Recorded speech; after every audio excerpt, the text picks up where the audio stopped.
Good afternoon. I'm Melissa Kearney, and I'll be moderating this webinar we're having today. So I want to thank everyone who has logged on to join us for today's conversation. We're going to be talking about the topic of how cultural factors affect children's economic outcomes. And the conversation we're having is based on the latest issue of the Future of Children that came out recently. This is a journal co-produced by Brookings Institution and Princeton University. The current issue is edited by Haskins and me, and it features 8 chapters on a range of topics related to the general idea of how cultural factors shape children's economic outcomes and economic disparities in this country. We're delighted that today we have 4 of our author panelists with us to talk about these issues. But before I turn it over to the panelists, I'd like to give some framing for the journal. Because I appreciate that once we start talking about cultural factors, things quickly get complicated and complex, and the word culture sounds personal and like it's laden with value judgment. So that is what we're not trying to be about today. What we're trying to be about today and in this journal is the rigorous social science evidence that says that a lot of factors that most people would think of as cultural, things like parenting, families, peer influences, media influences, these things are really instrumental to kids' outcomes. And so part of our goal with this conversation and this issue of the journal is to put that evidence out there for policymakers and the public to know about and be aware about, with the goal of better designing programs and policies to improve children's outcomes in the US. So I want to be clear, we're using the term cultural in a colloquial way, the way most people would use it to refer to issues like parenting and family and peers and media, not in the way many academics and scholars across disciplines have grappled with where culture comes from and what it reflects. So with that introduction, I want to highlight that today's conversation is going to be focused on 4 specific cultural factors: parenting, family structure, beliefs about opportunity and social mobility, and the social influences of role models, mentors, and media. And I'm really delighted that we have our 4 authors of those chapters with us to talk about those topics. Before I introduce them, I do want to acknowledge that the issue takes up an additional 4 issues. And so I refer all of our viewers to the full volume that can be downloaded for free on the Future of Children website. So if you just Google Future of Children, you'll get to the Princeton website and you'll have access to all of the issue. Okay, so with us today are 4 of our authors. Rebecca Ryan is a developmental psychologist who's a professor in the psychology department at Georgetown University. She's written extensively about socioeconomic disadvantage and children's home environments and well-being, as well as on the relationship between parenting and children's development. And she'll talk about the chapter that she co-authored in this volume with Ariel Khalil on parenting. We also have Melanie Wasserman with us. She's a labor economist on the faculty of UCLA's Anderson School of Management. Her research focuses on gender differences in educational and labor market outcomes. And what she wrote about for this issue, and we'll talk about today, is about the disparate impacts of family structure on different groups of children. Third, we have Messman Destin with us. He's a social psychologist who is on the Northwestern faculty in both the School of Education and Social Policy and the Department of Psychology. Messman directs a multidisciplinary lab group and investigates social psychological mechanisms underlying disparities in adolescent and young adult outcomes. His chapter in this volume, and what he'll be focusing on today, is the role of beliefs about opportunity and mobility in shaping children's outcomes. And our 4th author who's with us today is Phil Levine, who's a professor of economics at Wellesley College, my longtime collaborator and frequent co-author. Phil is an empirical economist who applies statistical methods to study a wide range of social issues, including fertility and abortion, teen childbearing, gun ownership, and more generally to evaluate the effectiveness of policies designed to improve the well-being of disadvantaged youth. Today, he'll talk about the chapter that he and I co-authored on role models, mentors, and media influences. So with that, to kick this off, I'm going to ask Rebecca and then Melanie and then Messman and Phil to each give us brief highlights from their respective chapters. So Rebecca, over to you. Sure thing. All right, let me share my screen first, and then I'll get going.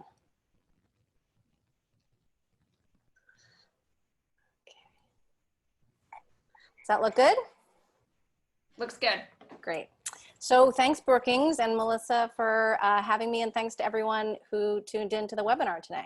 I'm going to quickly summarize my chapter with Ariel Khalil describing the role of parenting practices and what the role that parenting practices might play in understanding socioeconomic differences in children's early outcomes. We start with the well-known fact that economic advantage is correlated across generations, and that intergenerational correlation exists for lots and lots of reasons, but we argue that there's evidence that parenting practices likely play a role. And we say likely because parents are the single greatest influence on children, if for no other reason than children spend the vast majority of their waking hours with their parents, particularly in the first 5 years of life, which is the focus of the chapter.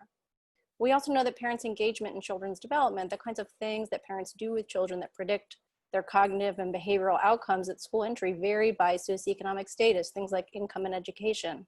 And describing the literature on that variation is a focus of the chapter.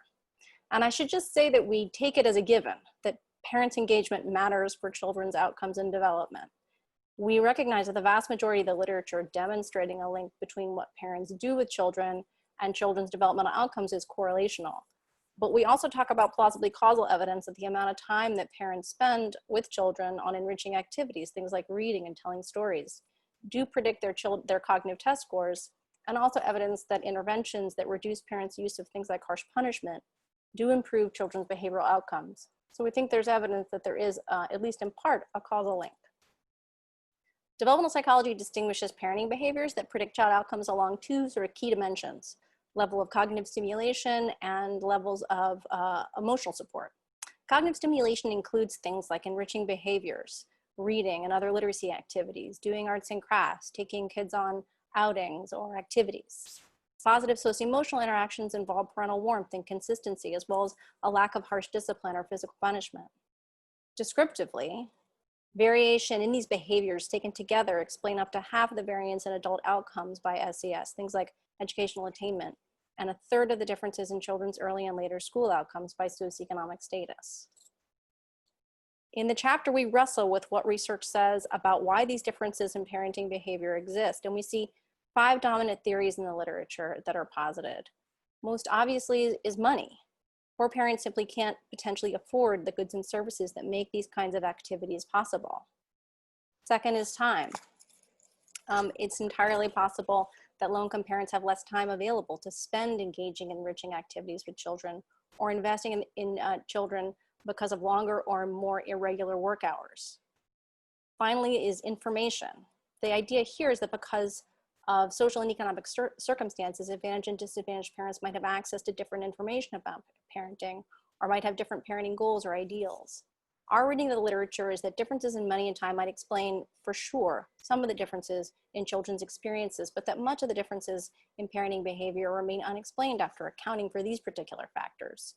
We also don't find a lot of support for the idea that differences in information explain parenting behaviors, given strong evidence from our work and other people's work that lower and higher income parents have really similar goals for children, value similar characteristics in children, and have similar ideas about parenting itself.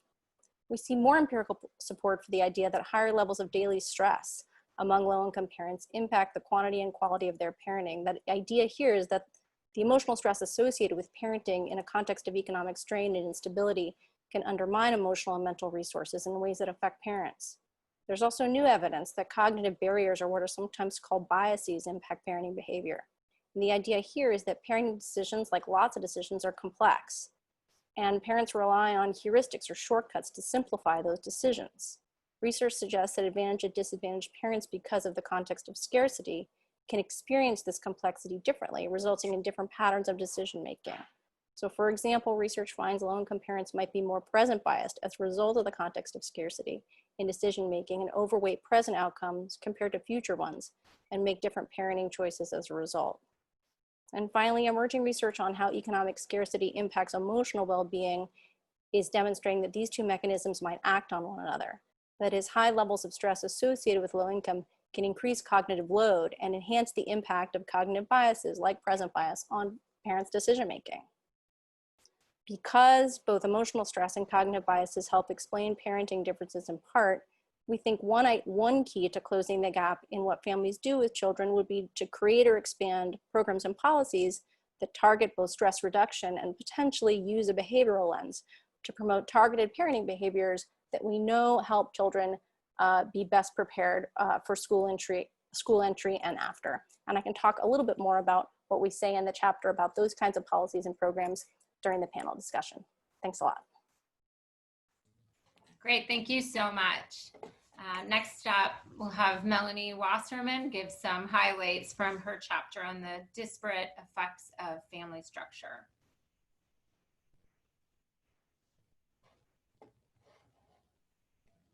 Okay, great. Can you see and hear me? Okay, excellent. Oh, good. So I'm delighted to share with you this chapter, or the highlights of the chapter that I wrote on the disparate effects of family structure. So US families have experienced substantial changes over the last 50 to 60 years. And this is really reflected in the living arrangements of children, which are graphed on this plot. So we see a sizable decline in the fraction of children who live with two parents, where here it's using the US Census definition of parents, which include biological, adoptive, and step parents. There's also been kind of a commensurate increase in the fraction of children who live with just one parent, and this is primarily their mother. So I would say it's now well known and widely discussed that children who grow up in families with two continuously married parents experience more behavioral issues, attain less education, and have lower incomes in adulthood.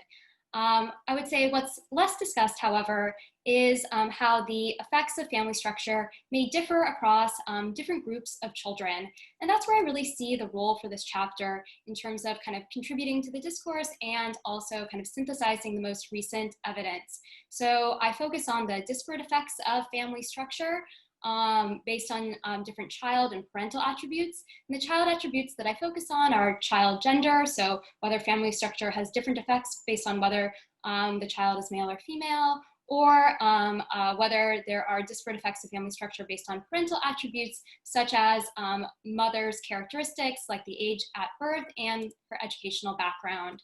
And, just a note on why we should care about disparate effects. So I think by kind of zeroing in and isolating the groups of children who are kind of most affected by family structure, we can kind of better target policies and programs accordingly. So I'll start by summarizing the evidence of disparate effects by child gender. And throughout this discussion, you'll notice that I'll use kind of a dichotomous definition of family structure, where I'll talk about married versus unmarried families, or one parent versus two parent families. And I want to acknowledge that there are many family types, many complex family types, and family type may not be kind of consistent throughout one's childhood. And so here, just for kind of simplicity, and because of the way the research kind of defines family structure, I use this kind of dichotomous definition. So there's an emerging consensus that boys are more, I would say, adversely affected by growing up outside of a two-parent family relative to girls. And we see this during childhood, particularly for behavioral outcomes, such as suspensions and externalizing behavior, which includes disruptive and delinquent behavior. So boys overall experience more suspensions and more externalizing behavior relative to girls. But among children who are raised by single mothers, the gender gap in suspensions more than doubles. So interestingly, when we look at academic outcomes such as standardized test scores, boys and girls seem to respond, I would say, pretty similarly to different family types. Given these results of the disparate effects of family structure on boys during childhood, we might ask ourselves whether this persists into adulthood, and the answer appears to be yes. So we have some evidence for high school graduation, as well as for employment at age 30.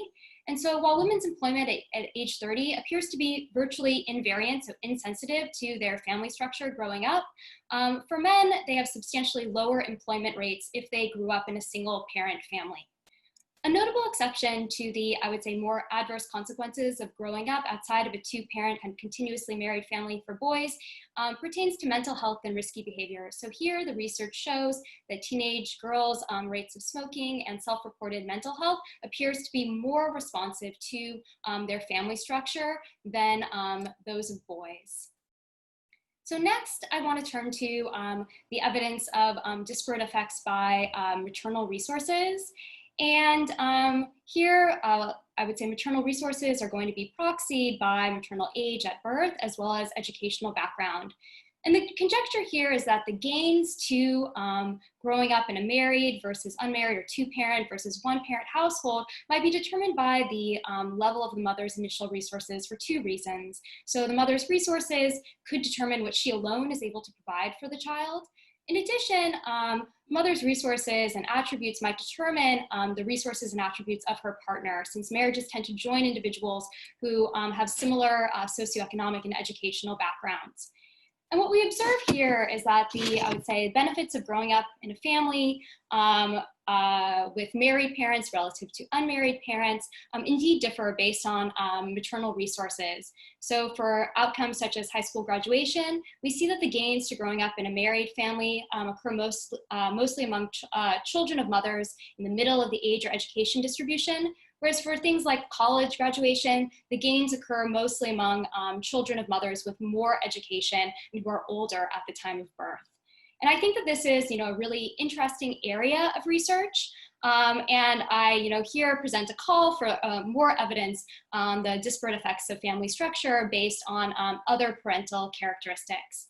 And so, this will kind of conclude my initial remarks. I intended to, just draw additional attention to the kind of differential benefits or harms of growing up in certain family types for certain groups of children. And I would say the research overall indicates that, growing up outside of a family with two parents who are continuously married yields especially negative consequences for boys relative to girls. And that the research also shows that the benefits of marriage seem to depend on maternal characteristics, so parent attributes, and mostly accrue to the children of mothers who are relatively more advantaged. And with that, I'll leave it there. Great, thank you so much. And next up, Messman Dustin.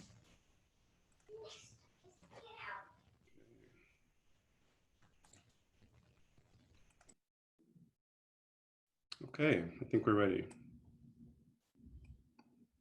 So good afternoon. I'm focusing on sort of a bit of a broader sociocultural factor in the chapter that I wrote, which is sort of the prevailing messages and beliefs that people have throughout society about the nature of socioeconomic status itself and the possibilities that exist or don't exist in society for experiencing economic mobility, moving up the economic ladder and distribution, and the consequences those beliefs may have for young people as they're pursuing their goals.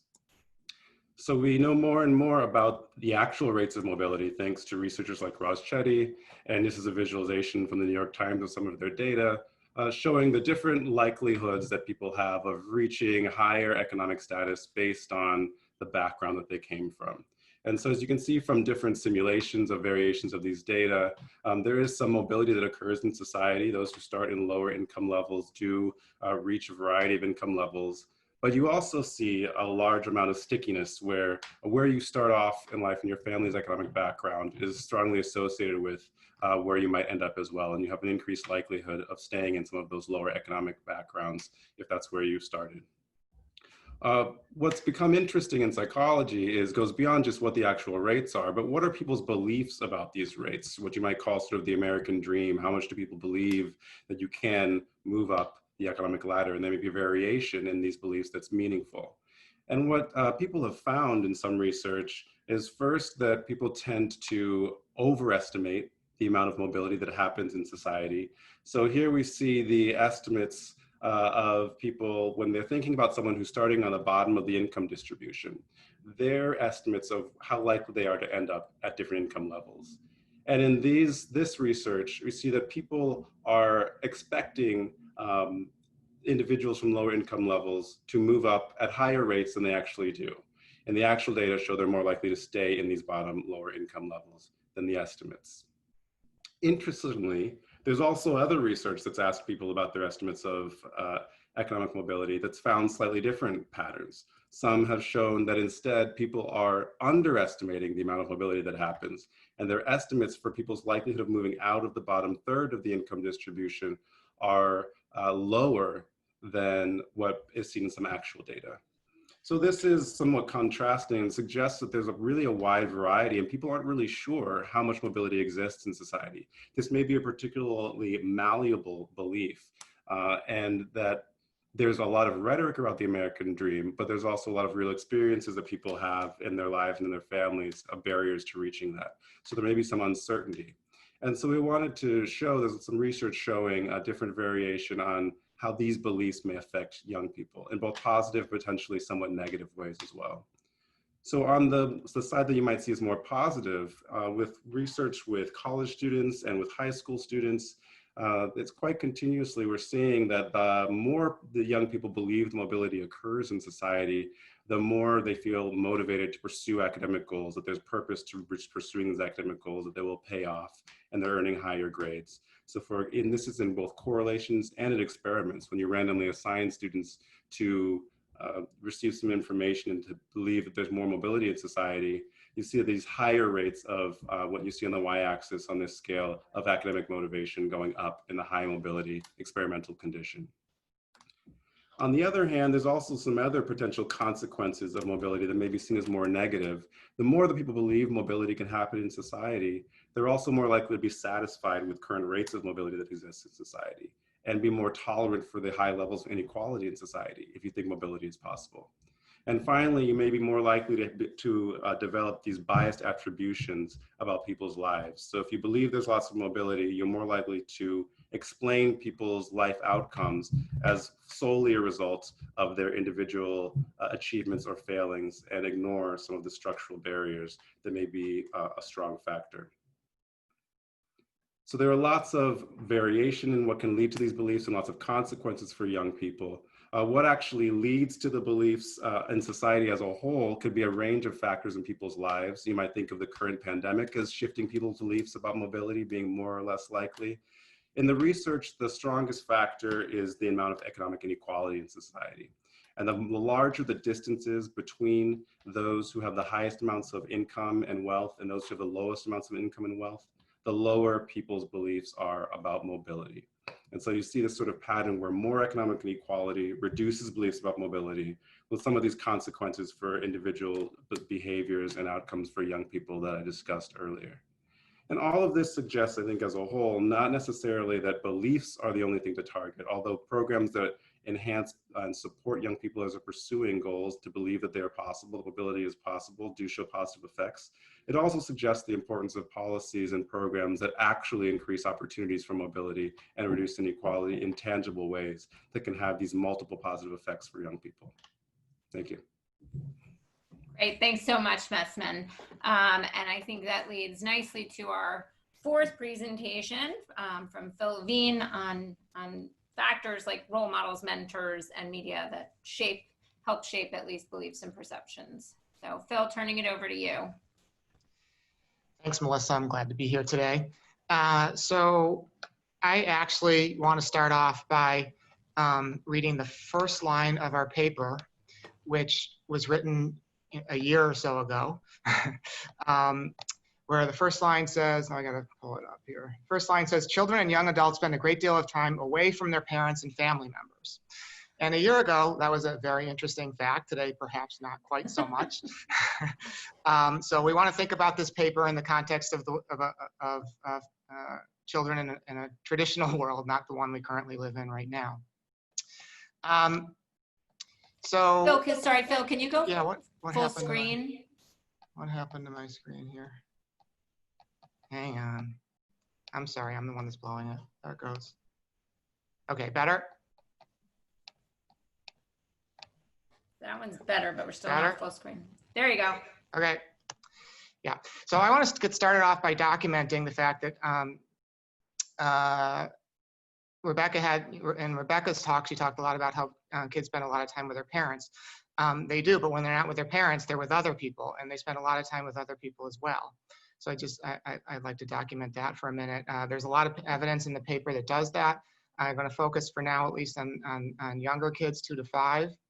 One thing that we see in the data is that for these young children, the amount of time that kids have spent, that little kids spend in school, preschool, has increased a lot over the last few decades, almost doubling, a couple hours extra a day than they used to. And that comes away from time that they would have spent with their family otherwise. There's SES differences that exist there as well. So across the SES distribution, lower SES kids spend a lot more time with media, and higher SES kids spend a lot more time in school. And so those are important differences in the external influences that these kids face. For school-age children, we see a lot of, the data show things like, kids spend a lot of time in school, which isn't really all that surprising. But in terms of SES differences, again, we see very significant differences across the characteristics of the members of their community in which they live. So higher SES kids, for example, would be exposed to a lot more college graduates than low SES kids. So, we see a lot of evidence that there's important differences in when kids aren't with their parents, who are they with and what are they doing? And those things have the potential to matter. So what we wanted to do in this paper is to think about a few different elements of these external influences and try to get a sense of, what role they play in children's development and improving kids' outcomes. So we look at role models, mentors, and media influences. So a role model, we define it as, someone who sets an example for another to imitate. A mentor is a person who acts as an advisor. Those are obviously similar concepts, but it's important to make the distinction. So you can easily imagine somebody who's acting as a role model who doesn't really have an active role. You can imagine a teacher just standing in the front of the classroom can act as a great role model and may or may not be a mentor. So they're not necessarily the same things. In terms of media influences, we want to focus in this analysis on positive media influences. So, to the extent that people are worried about things like, movie violence and things like that, that's not really what we're focused on in this paper. We're going to focus on the positive influences. And in each case, we review the evidence of the effectiveness of each of these different interventions or external influences on children's well-being. And we find that they definitely have a significant effect. So for, role models, being with a same-sex or same-race teacher, for instance, has an important impact on kids' well-beings. Mentors, you should think like a traditional intervention of a mentor is like a big brother, big sister type of program. Those seem to have positive impacts on children's outcomes.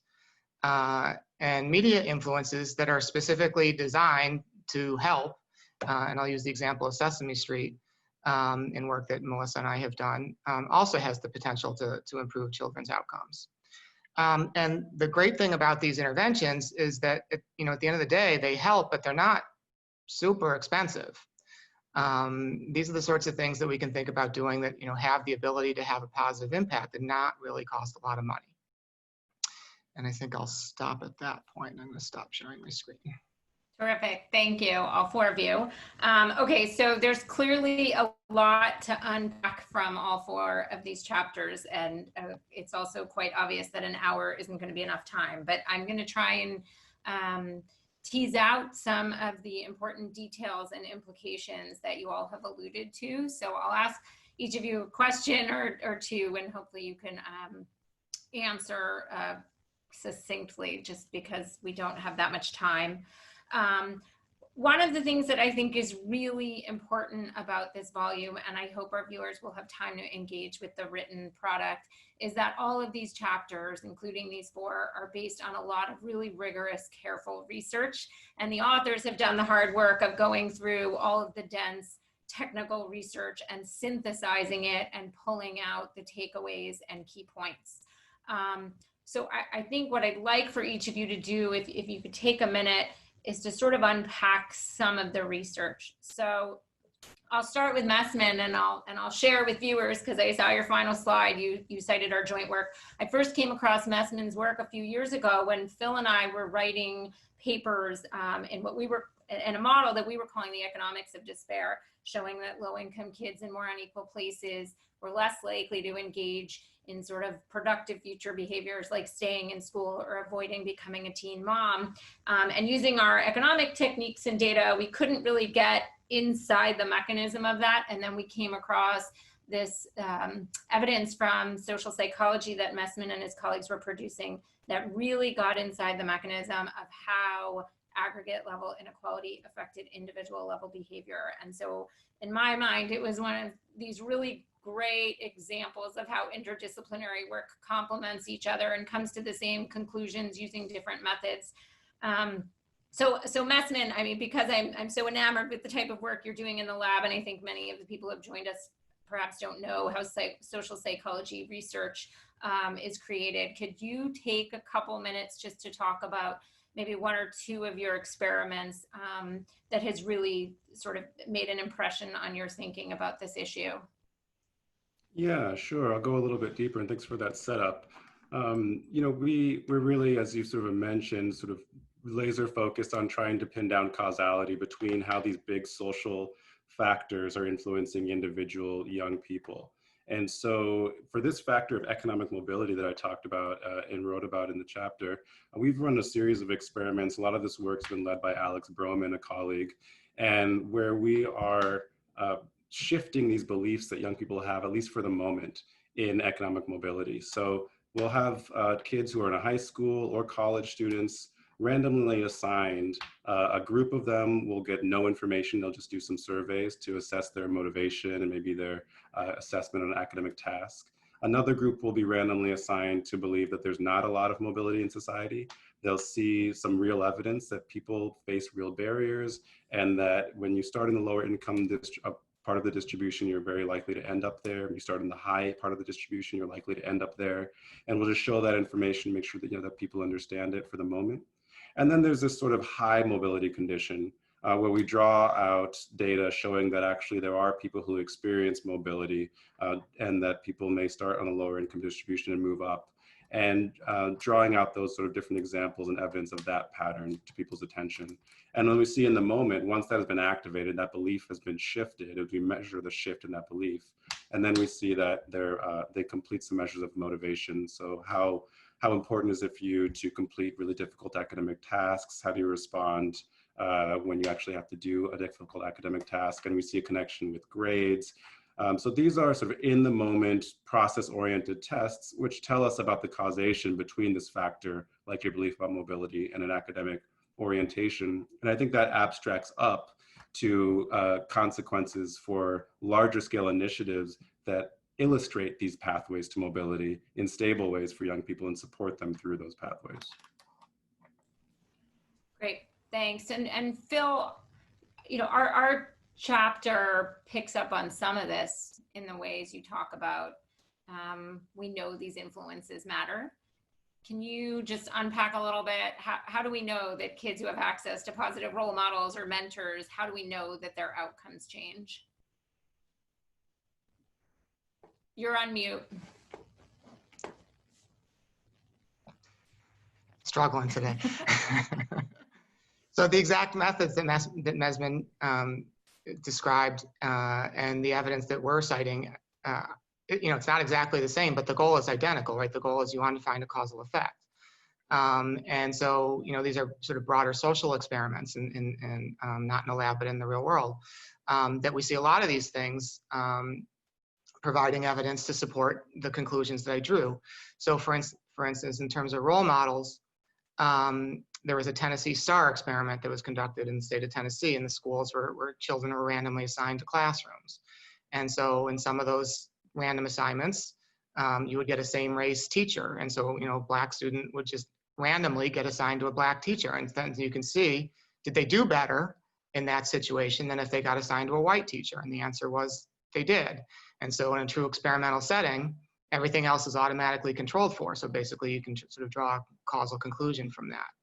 The Big Brothers, Big Sisters. So in terms of a mentoring program, again, Big Brothers, Big Sisters is a prototypical example that's been evaluated using an experimental design. Treatment group, control group, random assignment into the two groups. The kids who got assigned into the treatment group did better in school.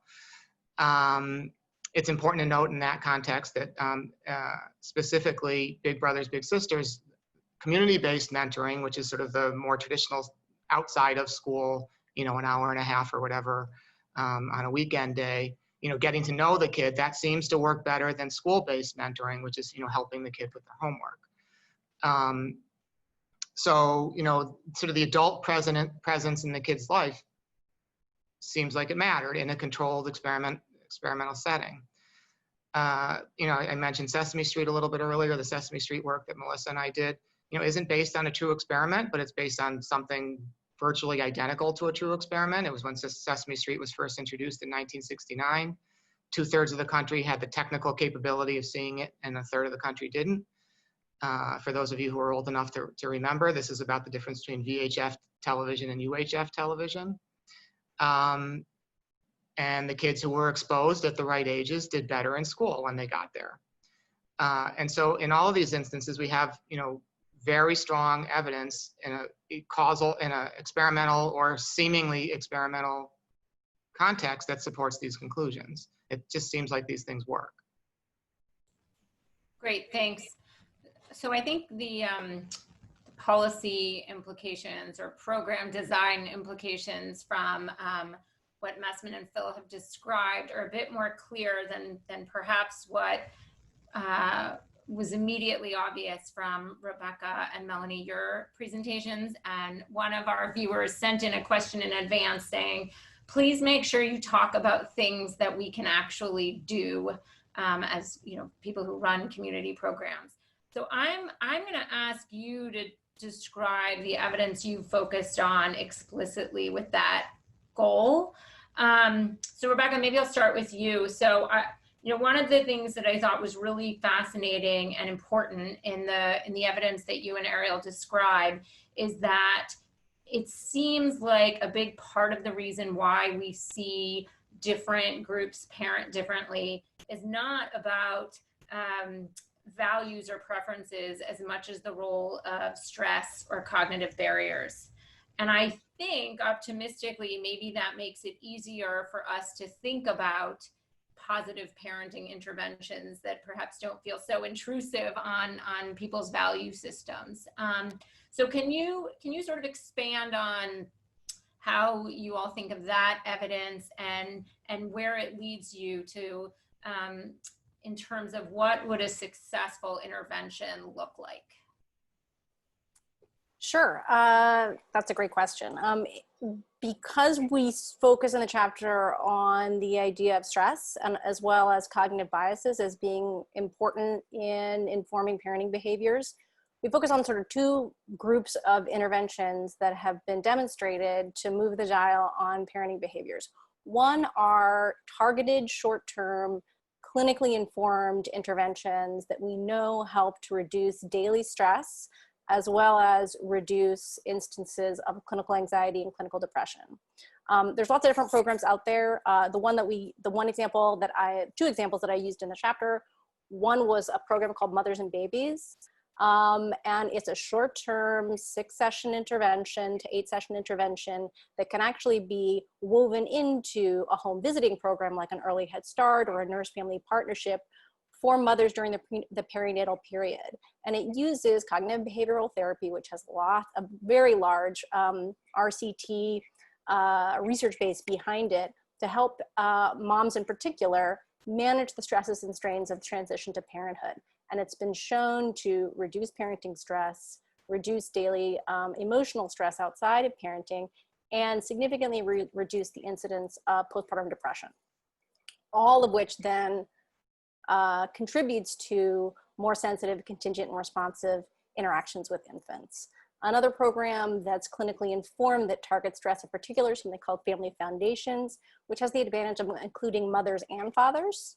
And it again is a perinatal program for new parents, and through lots of different kinds of, it's only 8 sessions, through communication strategies, helps parents both support each other and emphasize positive parenting behaviors. And an RCT of that program has been shown to reduce instances of parent stress, reduce instances of maternal depression, and increase parent sensitivity and positivity, particularly among dads with children. And amazingly has been shown to reduce children's behavior problems up to 3 to 4 years after the RCT. And this is only after 8 sessions. So I think the idea that we need to intervene for 3 years, 4 years, 5 years, I think the research suggests that's not the case. Another bucket of interventions that we talk about in the paper that are really promising are those that use kind of this behavioral lens, right? That try to target cognitive biases in particular. And a great example is one done by my co-author, Ariel Khalil, and her colleagues at University of Chicago, something called the PACT program. And what it did was specifically target parents' present bias through a series of very specific text messages. And the text messages were designed using reminders, goal setting, and social rewards to encourage parents to read more to their children each day. These were parents of preschool age kids. And it was found just through this text message intervention that those randomly assigned to receive these sort of social rewards and present bias targeted text messages increased daily reading with children up to a standard deviation on average, and even more for parents who are more present biased. So the advantage of these kinds of short-term, and particularly something like a PACT, which is a purely kind of text message-based intervention, the advantage of these programs is not only have they been shown to work, but they're much less expensive and much more light touch and much less intrusive to families who already have very hectic schedules and already are facing lots of competing demands, particularly now. It's much more feasible to scale that up than it might be even for a longer term home visiting program that is a pretty standard way right now to impact parenting behaviors. So that's, I find that all very encouraging too, and your emphasis that this doesn't have to be necessarily a 3 to 5 year intervention dovetails with what Phil said about some of these interventions that can really matter are not necessarily all that expensive. But also, as I listen to you, you know, I think I'm not the only one to think that parenting during the COVID pandemic is particularly stressful. And as you mentioned, an intervention trying to get parents to read more to the kids. I don't think anybody was envisioning full-time homeschooling while working full-time or dealing with the economic stress of losing one's job. So can you, I know I'm asking you now to speculate outside your chapter, but given how much you emphasize stress in affecting parenting and ability to parent, how are you thinking about the current crisis and parents and kids? Well, I think 2 things. I just wanted to say at the outset that there are many, many structural problems that are going to be facing all parents who's now experiencing the shift from formal schooling in school to home. And those structural problems are going to be disproportionately impact low-income parents. And I don't think cognitively, behaviorally informed intervention or a behavioral insight intervention is going to tackle those structural problems, like the technological divide, like lower resources in the home for home learning. That said, so I do think there's a lot of work to do outside of the context of the kinds of interventions that I'm describing. That said, I think it's more important than ever that parents receive both the cognitive and emotional support that they need to manage this radical shift of learning from schooling into the home and all of the anxiety that that brings. One of the things that I'm doing with a colleague, if I can just talk about my own work for a second. One of the things I'm doing with a colleague here in DC, we have an intervention for mothers and fathers with new babies. And what we're doing right now is working with Early Head Start to try to pilot that program remotely using a telehealth framework. And so parents would either do it on their smartphones or we would give them tablets in order to be able to telehealth the sessions of the program. And that would enable the program to be much more responsive to parents' daily stressful needs, stressing needs, and also it would obviously obviate parents having to come in person anywhere and risk their own health. And that kind of a telehealth format for parenting interventions, which has been used for health more broadly, but not so much for parenting interventions, could really be something that we use even after the pandemic to provide much more responsive, ready, and much easier and lighter touch, but high quality interventions for parents as they navigate the stresses of parenting, which have only grown more acute for us all in the current pandemic. Right. Great, thank you. Okay, Melanie, similarly, talking about family structure and thinking about what policy or programs can do about it is a long-standing, vexing question and issue.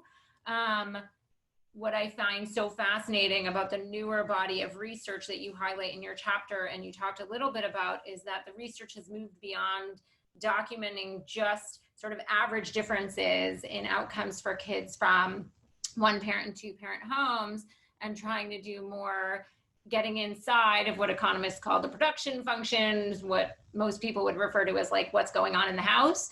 And so, given some of the new insight we're getting into what's going on in the home, what are the mechanisms by which boys in particular seem to be disadvantaged?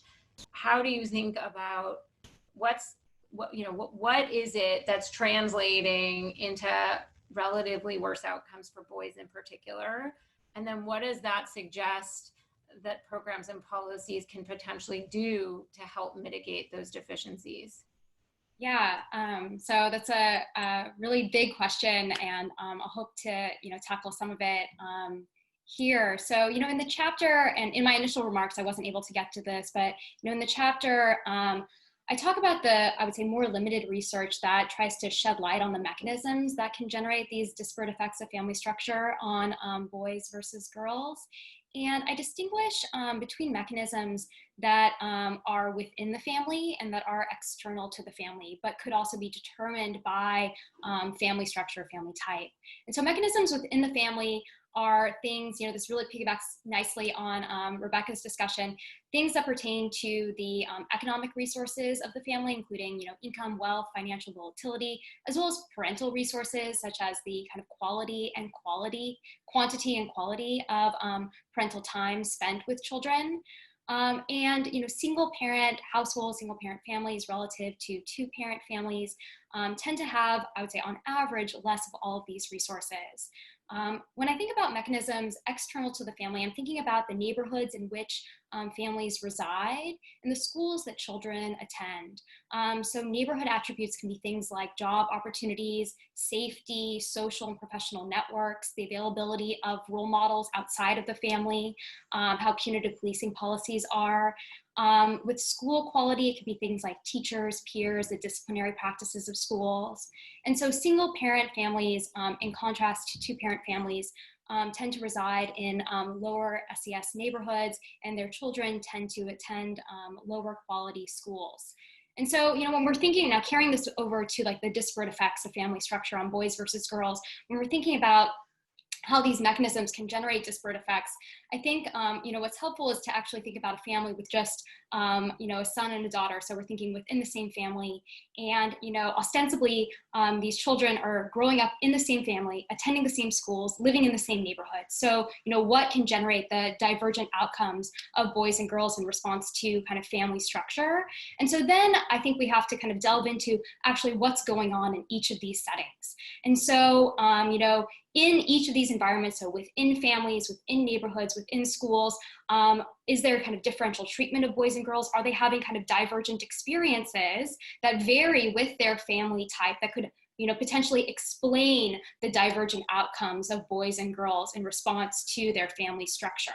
And so here's where I'll bring in, some of the kind of evidence. So in terms of what's going on within the family, these within family mechanisms, we can think about kind of parental time allocation within the family across boys and girls. And I would say there is some evidence that in single parent families, so primarily single mother families, mothers tend to spend a bit more time with their daughters relative to their sons. So there is kind of a gender gap that favors girls in terms of parental resource allocation that isn't present in two-parent families. Okay, what's interesting, however, is that when we try to use this kind of gender gap in time allocation, parental time allocation, to explain what's going on in terms of the divergent outcomes of boys and girls in response to family type, we find that it doesn't have kind of much of an effect on these divergent outcomes. In contrast, when we look at kind of mechanisms external to the family, so things like the neighborhoods in which families reside, the schools that children attend, I think that here we see that these mechanisms external to the family are more likely to explain, I would say, at least some of the divergent effects of family structure on boys and girls. So in particular, there's research showing that the residential location of children, so where you grow up, has a larger effect on the adult outcomes of boys relative to girls. And these gender-specific neighborhood effects can explain, I would say, a small amount of the disparate effects of family structure on boys. And then the last thing I want to say is, you know, in addition to kind of the, well, I guess this is the second to last thing I want to say. In addition to kind of the differential treatment of boys and girls within each of these settings, we can also think about, you know, what happens if, you know, boys and girls are being treated identically in each of these settings, each of these neighborhoods, schools, and parents, and yet we still see these divergent, you know, effects of family structure on boys' outcomes. Then, you know, we can think about perhaps some notion of differential sensitivity. So maybe boys are more sensitive to the resources that they are receiving in each of these environments.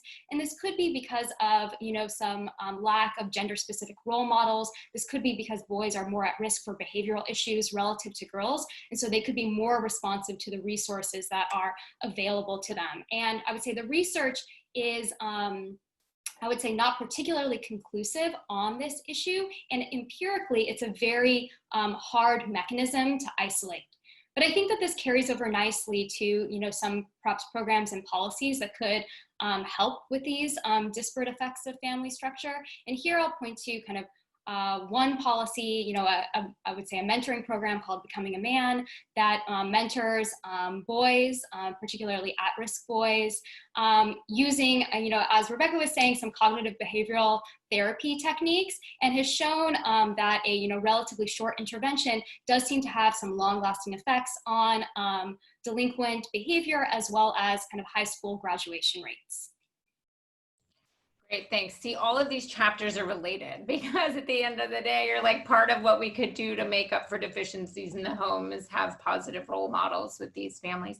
So I want to bring up two things that some of our viewers submitted actually in advance. One person asked how what we're talking about relates to the work from the Raj Chetty Opportunity Insights team showing differences across places. And another viewer asked, or at least participant asked, are we going to talk about race? So let me take the first one on the differences across places and rates of social mobility that has been documented by this team that has access to millions of tax records. And in fact, it was that work that really inspired me to bring together this body of evidence into this interdisciplinary volume, because one of the first papers that came out of that lab showed that the factors in places, the correlates of places with social mobility outcomes, in my reading of their results, were more about these cultural factors, in fact, than our usual economic policy factors. So for example, some of the things that their work has revealed to be particularly highly correlated with a place's rate of social mobility are share of two-parent families in an area, religiosity measures in an area, social capital measures in an area. And so actually those are the factors really that we looked at in this chapter, because, you know, the aggregate correlations that their work shows really correspond to decades of research from social scientists showing that these kinds of things matter for kids. And one additional thing I'll say about that is a lot of the evidence that our authors have talked about today is really about the impact of these factors like parenting and family structure and beliefs on an own child's outcomes. But it seems that there's an impact in the neighborhood sense too.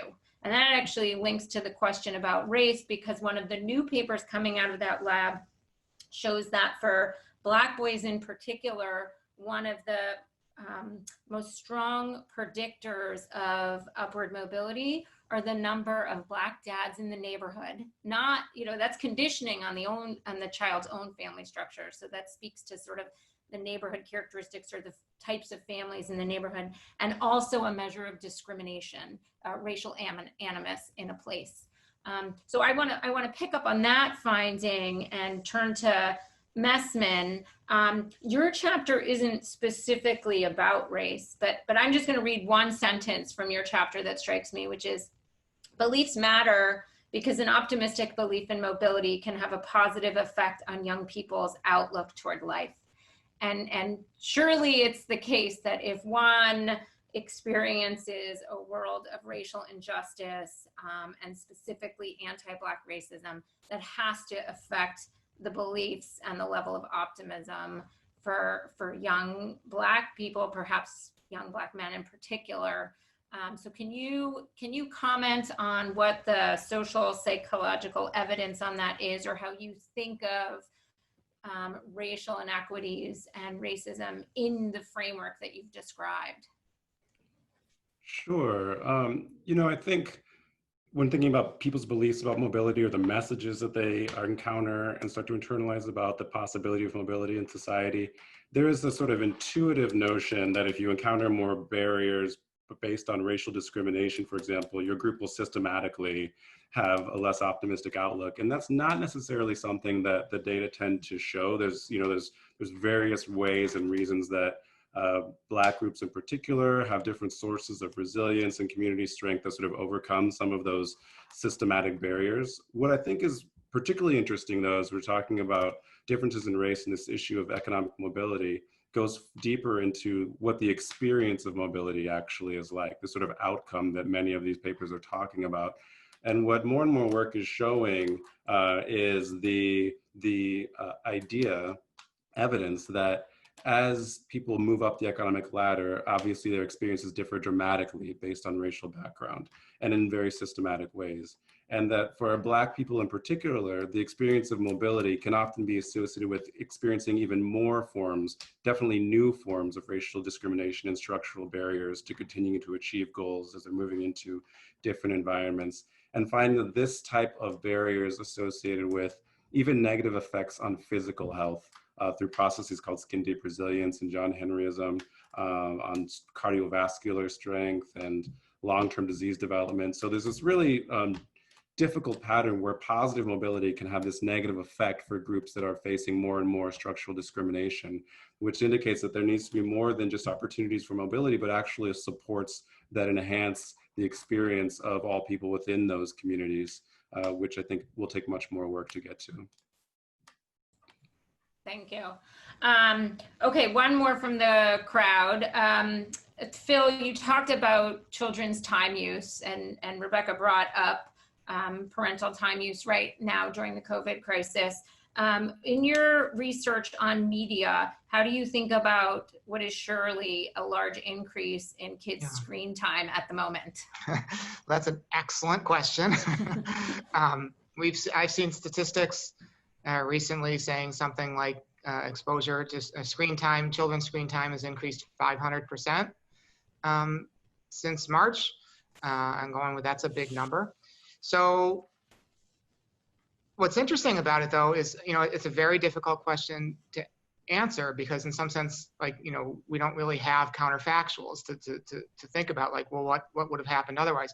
So for instance, if this is a 6 month or 1 year, what's the impact of a 1 year massive increase in screen use over a child's lifetime?